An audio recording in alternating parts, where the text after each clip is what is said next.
আমি আপনার 3টি প্রশ্নের উত্তর দেব, দেখা যাক আজকে আপনি ইসলাম গ্রহণ করেন কিনা। স্যার, আমি পেশায় একজন শিক্ষিকা। এছাড়াও আমি ইসলাম ও অন্যান্য ধর্ম নিয়ে রিসার্চ করি। আপনার নামটা কি জানতে পারি? আমি নীলিমা। আপনার লেকচারের জন্য অসংখ্য ধন্যবাদ। তবে আমি কিছু ব্যাপারে একটু জানতে চাই। যেমন আপনি ভবিষ্যৎ পুরাণের কথা বললেন, 3য় খণ্ডের 3য় অধ্যায় 5 থেকে 8 নম্বর শ্লোক। আমি আপনাকে আরেকটা ব্যাপার জানিয়ে রাখি যে হয়তো আপনিও এটা জানেন। ধরেন ঈশ্বর যে নবীকে পৃথিবীতে পাঠান, সেই নবী তার উদ্দেশ্যে বলা ভবিষ্যৎবাণীগুলো পূরণ করবেন।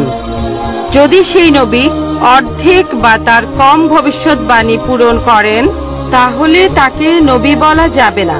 এটা একটা সাধারণ যুক্তির ব্যাপার। এবারে ভবিষ্য পুরাণার কথা বলি।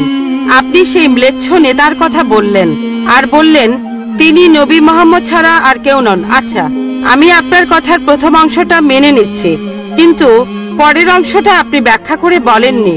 এখন আপনাকে বলি, ম্লেচ্ছ একটা সংস্কৃত শব্দ, আর সংস্কৃত ডিকশনারি অনুযায়ী ম্লেচ্ছ শব্দটার অর্থ অন্যায্য অথবা পাপী অথবা খারাপ লোক। ম্লেচ্ছ শব্দটার এই 3টা অর্থ হয়। তাহলে কি বলা যায় মোহাম্মদ ছিল পাপী অথবা খারাপ লোক? আরেকটা ব্যাপার হলো, এই ভবিষ্যৎবাণীর দ্বিতীয় শর্তটা, সেটা হলো তিনি একটা মরুস্থলে জন্মাবেন।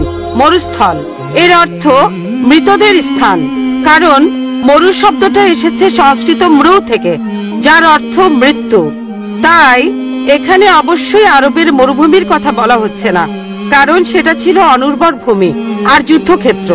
এরপরে আমি 3 নম্বর পয়েন্টে আসছি। এই ভবিষ্যৎবাণীতে বলা হয়েছে যে এই ম্লেচ্ছ নেতা তিনি গোসল করেন পঞ্চগাভিয়া আর গঙ্গা নদীতে। আর এটা আমরা সবাই জানি যে গঙ্গা নদী, এই নদীটা আরবে নয়, গঙ্গা নদী রয়েছে ইন্ডিয়ায়। এটা পৃথিবীর সবাই জানে। এবার পঞ্চগাভিয়ায় গোসল করা সম্পর্কে বলি। পঞ্চগাভিয়া মানে গরু থেকে উৎপন্ন 5টা উপাদান। এই উপাদানগুলো হলো দুধ, দই, ঘি, প্রস্রাব, গোবর। এখন ভবিষ্যৎবাণীটাকে সত্যি হতে গেলে এই কথাটাও তাহলে সত্যি হতে হবে। আপনি কি আমাকে পবিত্র কোরআনের এমন কোন আয়াত দেখাতে পারেন যেখানে বলা আছে যে মোহাম্মদ গোসল করেছিল গঙ্গার জলে বা সেই 5টা উপাদান দিয়ে, অর্থাৎ দুধ, দই, ঘি, প্রস্রাব আর গোবর? তাহলে আজকে ইসলাম গ্রহণ করব। Thank you sir. বোন, আপনি ঠিক বলেছেন যে ভবিষ্যৎবাণীর কথা বলা হচ্ছে, যদি তার অর্ধেকের বেশি পূরণ না হয় তাহলে ভবিষ্যৎবাণী ভুল। আমি একমত বোন, আপনার সঙ্গে একমত। আমি আপনার 3টি প্রশ্নের উত্তর দেব, দেখা যাক আজকে আপনি ইসলাম গ্রহণ করেন কিনা।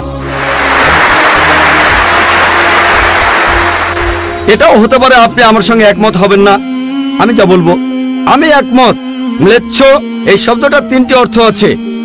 ম্লেচ্ছ এর একটা অর্থ হলো অনার্য অর্থাৎ বিদেশি, আরেকটা অর্থ হচ্ছে পাপী, আরেকটা অর্থ হলো খারাপ লোক। আর দেখবেন ইন্ডিয়ায় হিন্দুরা সাধারণত মুসলিমদের বলে থাকে ম্লেচ্ছ। তারা যখন এভাবে বলে তারা আসলে বোঝায় পাপী আর খারাপ লোক, কিন্তু এর আরেকটা অর্থ হলো বিদেশি।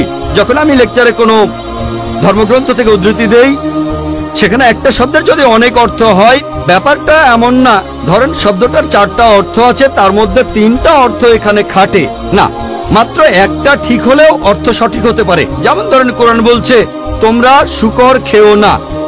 আজকে যদি ডিকশনারি খোলেন, এই শূকর শব্দটার একটা অর্থ হলো পুলিশ অর্থাৎ পুলিশ অফিসার, তাহলে একটা অর্থ শূকর, আরেকটা অর্থ পুলিশ অফিসার। তবে কোরআন বাইবেল এটা বোঝায়নি। বাইবেলে বুক অব লেভিটিকাস 11 অধ্যায় 7 থেকে 8 অনুচ্ছেদে আছে, বুক অব ডিউটেরোনমি 14 অধ্যায়ের 8 অনুচ্ছেদে আছে, বুক অব আইজায়া 65 অধ্যায়ের 2 থেকে 5 অনুচ্ছেদে আছে। বলা হয়েছে তোমরা শূকর খেও না, কিন্তু পুলিশকে বোঝায়নি বাইবেল।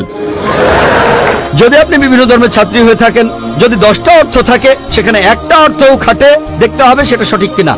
2টো সঠিক হতে পারে, 3টা সঠিক হতে পারে, সবগুলো সঠিক হতে পারে, কিন্তু যদি মাত্র একটা অর্থ সঠিক হয়, এতেও ভবিষ্যৎবাণীটা ফলে যেতে পারে। আমি আপনার সঙ্গে একমত যে ম্লেচ্ছ এর একটা অর্থ অনার্য, ইন্ডিয়ানদের দিক থেকে একজন বিদেশি। আর আমি আমার লেকচারে তখন বলেছিলাম ম্লেচ্ছ শব্দের অর্থ হচ্ছে বিদেশি। আর আপনি ভুল পথে গিয়ে বলছেন এখানে ম্লেচ্ছ মানে হচ্ছে পাপী। আপনি আসলে এখানে ভুল বুঝেছেন বোন। যদি আপনি বলেন কোরআন আর বাইবেল বলছে পুলিশদের খেও না, তার মানে আপনি বিভিন্ন ধর্মের উপর ছাত্রী নন, আপনি তাহলে এক পেশে।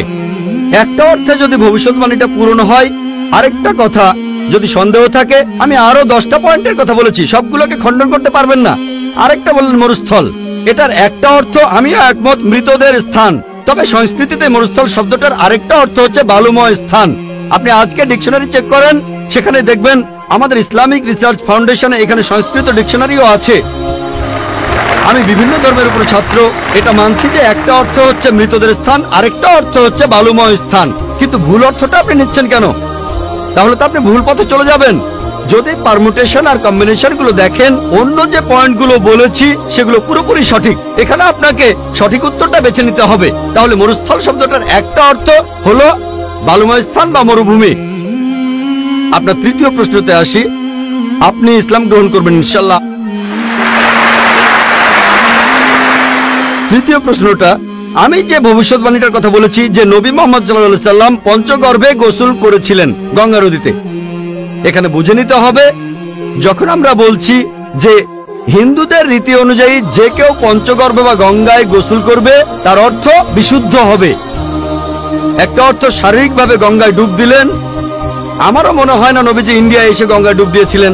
আরেকটা অর্থ বিশুদ্ধ হওয়া, তখন ব্যাখ্যা করিনি কারণ লেকচারটাই অনেক লম্বা ছিল। এই টপিকটা নিয়ে আমি সারাদিন কথা বলতে পারি, আমি এখানে খুব বিস্তারিত বলিনি। আমি প্রত্যেকটা ভবিষ্যৎবাণী নিয়েই আরো কয়েক মিনিট বলতে পারি, সব মিলিয়ে ঘন্টাখানিক বলতে পারবো। এখানে পঞ্চগর্ভে গোসল করা মানে হচ্ছে বিশুদ্ধ হওয়া। এখানে প্রসঙ্গটা বুঝতে হবে, শারীরিকভাবে গোসল করার অর্থ এখানে বলা হয়নি। আর আপনি গঙ্গার পানিতে ডুব দিলেই বিশুদ্ধ হয়ে যাবেন এমন কোনো নিশ্চয়তা নেই, বিশুদ্ধ না হওয়ার সম্ভাবনাই বেশি। এটা হচ্ছে হিন্দুদের রীতি অনুযায়ী বলা। তাই এখানে ভবিষ্যৎবাণীটা বলছে যে নবী মোহাম্মদ সাল্লাল্লাহু আলাইহি সাল্লাম পঞ্চগর্ভে গোসল করেছিলেন। তার মানে এই না যে তিনি এখানে এসেছিলেন, মানে হলো আল্লাহ তাআলা তাকে বিশুদ্ধ করেছিলেন। আমরা বিশ্বাস করি যে আল্লাহ তাআলার সকল নবী, সকলেই হোক তিনি মুসা বা ঈসা আলাইহিস সালাম অথবা মুহাম্মদ সাল্লাল্লাহু আলাইহি সাল্লাম, তারা সকলেই ছিলেন মাসুম, তারা ছিলেন নিষ্পাপ, ছিলেন বিশুদ্ধ।